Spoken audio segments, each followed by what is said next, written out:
aspect, I know that it would be the last thing that I would ever think of when looking at someone in my business as to whether or not they deserve to be working. What I look for is people that turn up on time, that do the job that they're supposed to do, and that's it. And their lives are their lives, and we need to protect everyone and make sure that they have the opportunity to live successfully and happily here in the state of Ohio. I too feel that the sentiment here in the legislature is that it's time to do this. And along with Representative Stewart, I look forward to taking this to committee later on this afternoon, giving testimony, going through the committee process in the House, and then actively engaging the Senate to make sure that they pass this and get it to the governor's desk.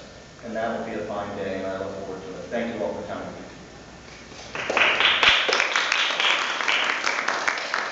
Thank you, Representative Stewart and McGregor. At this point, I'd like to bring to the podium the Executive Director of the Ohio Civil Rights Commission, Michael Payne. Good morning.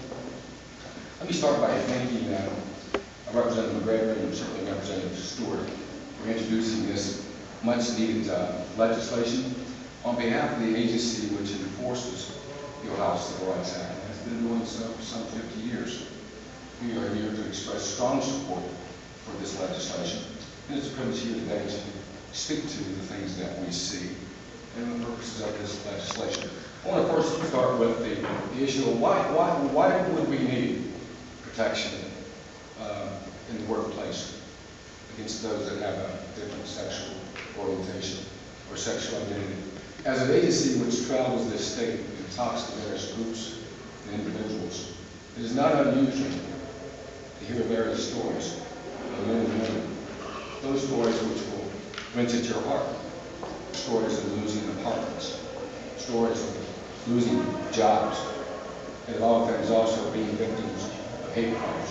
There can be no doubt that there is discrimination going on, and certainly this legislation will address that. I wanted to just use as an example. I could probably talk here quite a bit about the fact patterns that we see coming into our agency, but I wanted to illustrate one case that I was personally involved with because I happen to know the young man. Here in Columbus, Ohio, there was a 19-year-old student who went to a beauty school, and he was Jewish. He was gay. He was stood up in front of his class and told that Jewish gay students are not welcome in that establishment. Now that's just an example. We'd think that we'd be harkening back to a day in the 50s. But this is the type of conduct that we're talking about this House bill will hopefully address so that the contributions and the talent of all individuals and citizens in Ohio is appreciated and accepted. Now, on this question of discrimination, as I thought before I came here today, I thought about the long history in our country on the subject of discrimination. It seems to me that from a public policy perspective, what our nation and what our state thinks about discrimination has been asked and answered several times down through history. First with the enactment of the Ohio Civil Rights Act some 50 years ago. Needless to say, to talk about the most recent legislation, the ADA Amendments Act, maybe perhaps it's the Ledbetter Act, or a host of other legislation I don't have time to speak on. I guess my point is that there can be no doubt that our policy in our state, in our nation, is that discrimination is counterproductive, it's wrong, it's unfair. And that's the value as a nation, that we as a people, in our Declaration of Independence have said that that's not the way that we're going to live. Men and women should be treated with dignity in all facets of their life.